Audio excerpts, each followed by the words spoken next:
Hello everyone and welcome to my channel. My name is Felix and today we will talk a little bit about the memory cards. So for a very long time I was using this type of cards, which is SanDisk Extreme for my 6D Canon, but recently I changed from the Canon. I was moving to the Sony and I bought Sony A7C, and the cards was what was left from the previous camera, so I was using them, and then I realized every time when the camera reaches to the 4 GB of the file, it just cuts off and starts another file. So even though I knew the A7C has no limits of video recording, so for me it was kind of strange. Then I start looking information, why is that? Then I realized that actually that was not camera fault, but that was the card's fault, because this card has UHS-I type. Specifically this one is actually SDXC. So I have to look for a faster card. So I end up to buying Lexar Professional 1667, which is 256 GB, has transfer speed 200 megabytes per second and writing speed of up to 120 megabytes per second. These numbers we will find out. I will be doing some tests on Blackmagic to see actually how much faster this card can be for this card, so I will compare them. For me it was very confusing when I was start looking for the cards, as many people probably have the same feeling when they looking, they don't know what speed actually is good. I knew this card definitely is not good for the A7C. Then I realized that I have to first look how fast my camera can write the information in the card, and the A7C can write up to 100 megabytes per second. Then I was looking for the cards who can accept 100 megabits per second. So as you can see, very confusing. When you look on the card, you can't understand writing speed 120 megabits per second. Is that what you have to look? And actually I was wrong. So when I was deeper researching about the card, as you can see here is V60, there could be V90 or V30.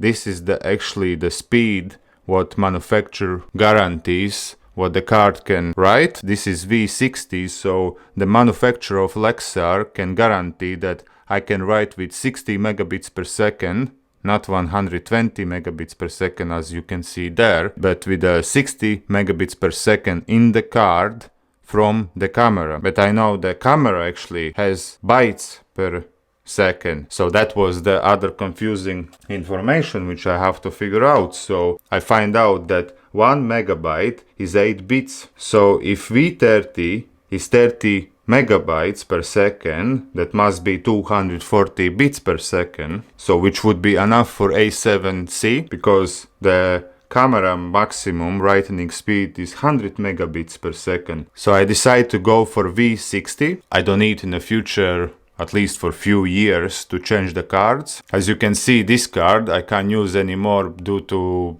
speed. This time I choose this one, and I hope it's gonna be for a longer period of time. I know this is a little bit overkill, because for me, as I said, this card will be able to handle 4 times faster speed than actually camera capable to do. I was reading so many reviews about different brands and different cards, and as every single one, they had the good reviews and the bad reviews. There is no guarantee the card cannot fail. There is no manufacturer which will tell you, yeah, this card 100% will gonna last forever and not gonna fail it. I will try to first few times copy some files, delete them, copy as many times I can, do some tests before I actually go to do some paid jobs. Most of the time the cards they fail in the beginning, but if card works, it's working for many years and there is no problem. Yeah, so let's open and see how it looks. So yeah, so it's out. Let's put it aside. This we don't need anymore. Obviously between UHS-I and UHS-II there is no huge difference from the front. As you can see, they are both the same size. If you put together, they are exactly the same. And as if your camera has UHS-II card capabilities, then more likely that they are capable to actually accept the UHS-I card. So as from the back, this is mainly the biggest difference. As you can see, there are additional line of connection pins. That's how actually you can tell if this card is UHS-I or UHS-II type. Other than that, you cannot even tell. So let's do some black magic test and let's see what numbers we will get. So before I do the test, I wanna mention again, this is SDXC 60 megabits per second card. Usually the numbers always are smaller, and I will be using today MacBook Pro, which has UHS-I card reader, so it's not the fastest card reader. So to see if actually there is any difference of this card, and as you can see now, writing speed is 46.3 and reading speed is 67.6. On the card it says 60 megabits. I assume this is writing speed. At least the numbers are very close to that. Let's stop the test. So now I'll be using Lexar UHS-II card and see what the readings will be from this card.